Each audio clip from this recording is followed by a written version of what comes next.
अस्सलाम वालेकुम रहमतुल्लाह। आज हम फेसबुक पर किस तरह रिव्यू देते हैं, फ़ीडबैक देते हैं, ये सीखेंगे। फेसबुक पे जाएंगे, वहाँ सर्च में किसी भी पेज का, किसी भी पर्सन का नाम लिखेंगे। इस पर लिखेंगे, जैसे हमने ये लिखा है यहाँ पर, तो अब ये पेज खुल गया है। सर तालिब लिखा है, फिर यहाँ उर्दू न्यूज़ लिखा है, अभी मैंने उर्दू न्यूज़ पेज आ गई, ये नीचे लिखा हुआ है रिव्यू। इस पर हम क्लिक करेंगे, ये लीजिए नीचे का लिंक आ गया, इस पर क्लिक करेंगे। आगे पूछ रहा है would you recommend, do you recommend this page. इस पर हम रिकमेंड पे क्लिक करेंगे, येस।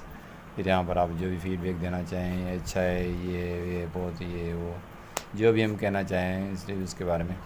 कम से कम वर्ड्स लिखा हुआ है, 30 वर्ड्स या जितने भी लिखे हों आप उतने उनको करेंगे। फिर उसके बाद आप ये तस्वीर पूछ रहा है कि चाहे तो स्किप करें, चाहे कोई ऐड कर लें। फिर इसको हम शेयर करेंगे, ठीक है।